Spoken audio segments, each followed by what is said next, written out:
And welcome back. It's been a couple days since I last uploaded, so I'll continue. When I left off, I promised that I would show off the spelunker potion, and I plan on doing that either this video or the next. There is one thing that I want to check to see if I can do before going too much further, though. Let's see. Bottles are good. I need seeds. That belongs in another chest, honestly. But, alright, it looks like I'm ready to set off for a bit. Alright. What I'm going to check is something to do with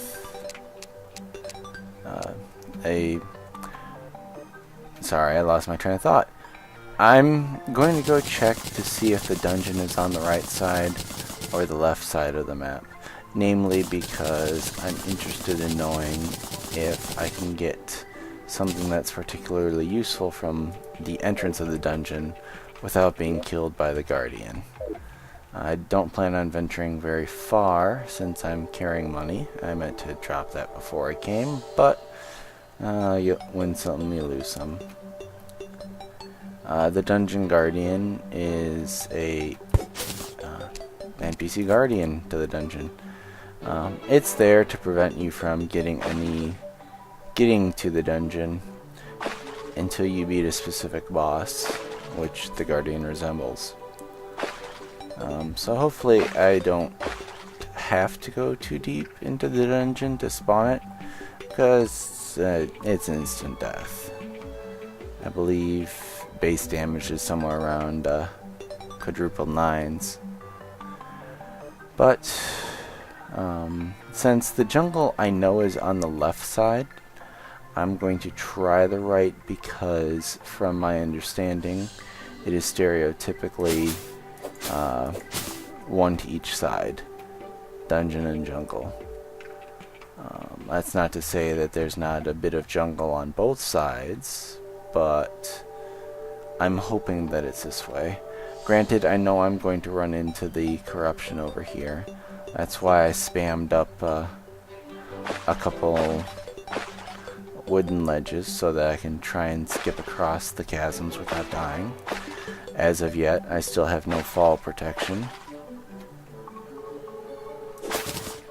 Just picking up more daybloom and seeds for future potioning, even though my farm for them is very healthy.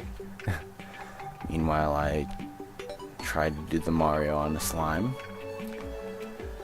But I did not swing my arms side to side, unfortunately. That's why I took damage. But, corruption, here I come. It's dawn, so I should be able to safely make it to the dungeon. The major deterrent of crossing the corruption at night is that everything hurts. Oh, I guess those are stones. I thought they were background. And pardon me while I play select the weapons. These do hurt just a bit. They do, however, drop useful items. I'll be able to summon a boss with their drops, the rotten chunks. Only problem is, with my current kill speed, they tend to respawn before I can get past them.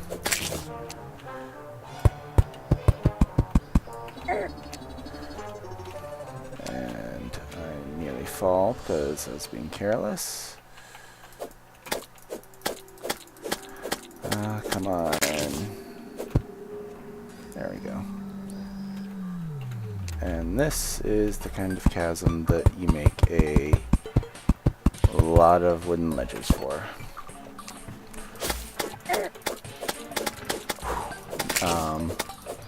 That big guy hurt just a bit.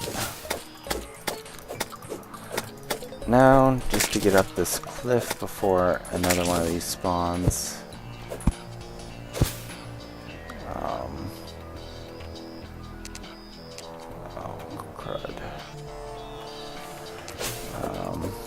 Unfortunately, I did not spam enough wooden ledges, so now I get to play the grappling hook game, which honestly isn't that hard. I need some of those.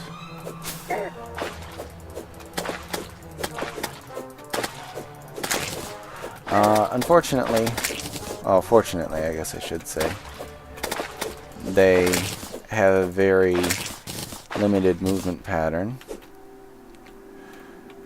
but that also had me trapped in there for a moment. And now I come back. Oops.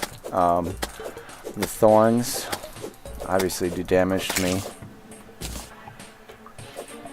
And just grabbing the ground there to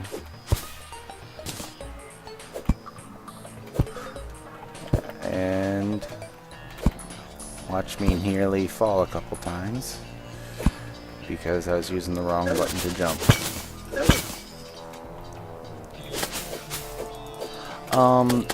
Corruption, however, if you feel daring, is rewarding early game because there's typically a chest or a heart down in the larger chasms that are linked. If it's just a straight fall into a pit, it's not as useful. I want this and this, and I've got a desert.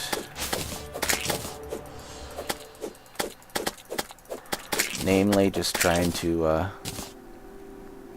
keep all the critters down.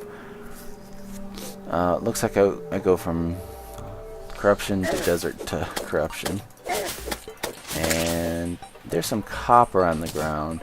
Surface minerals typically have been known to be a sign of what is known as a skyline island is above. Sky islands are just what they sound like. They are hopefully not getting me killed while I explain them. But they are airborne islands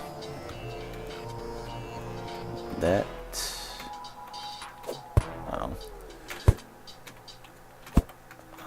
have I think 4 or 5 different treasures. The most well-known previously was the Lucky Horseshoe. One of the most popular right now with the implementation of the Lucky Horseshoe, sorry, not the Lucky Horseshoe, the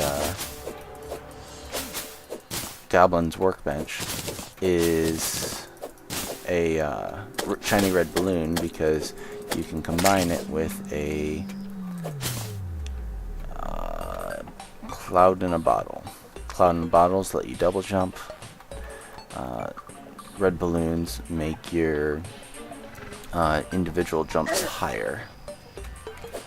And I think I'm just going to sit here for a second and hopefully not die. And that hopefully is probably going to be negative in a second. Come on. Alright, unfortunately,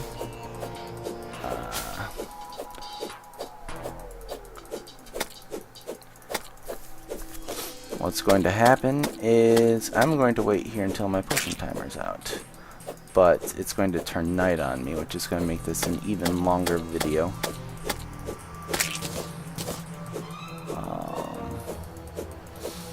Trying to keep the bad guys out. Natural regeneration is helping. So I might end this video hopefully not dying. And it looks like that might be the the case, as long as I don't get too brazen.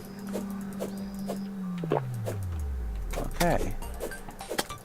There we go. I had to lure it into a different approach angle. Those thorns actually hurt quite a bit, and I was just kind of brushing them off because, well, last time I ran through corruption was on a character in armor that they did next to no damage. But I really can't say that about 5% of my life, a bit less, is no big concern. But now I'm back in the desert and it's turning to night. So I will definitely be getting zombies and eyes attacking me while I try and fight the buzzards, or vultures, I guess. If I hadn't killed the first one, I could have had the trio from Jungle Book. Ooh, this is a cave. Just mainly looking for useful things in here. Didn't really find any, but it was still a cave. It's still daytime too, apparently. That's iron on the surface, so I'll go ahead and I'll mine that real quick. Iron again, very useful throughout the game. So hopefully I don't run into the zombie anytime soon. But unfortunately, this is where I'm going to end my video, and well, after the slime bites it for trying to attack me. I'll see you next time, and I promise I'll show off the spelunker potion as soon as possible. Till then, have a good time.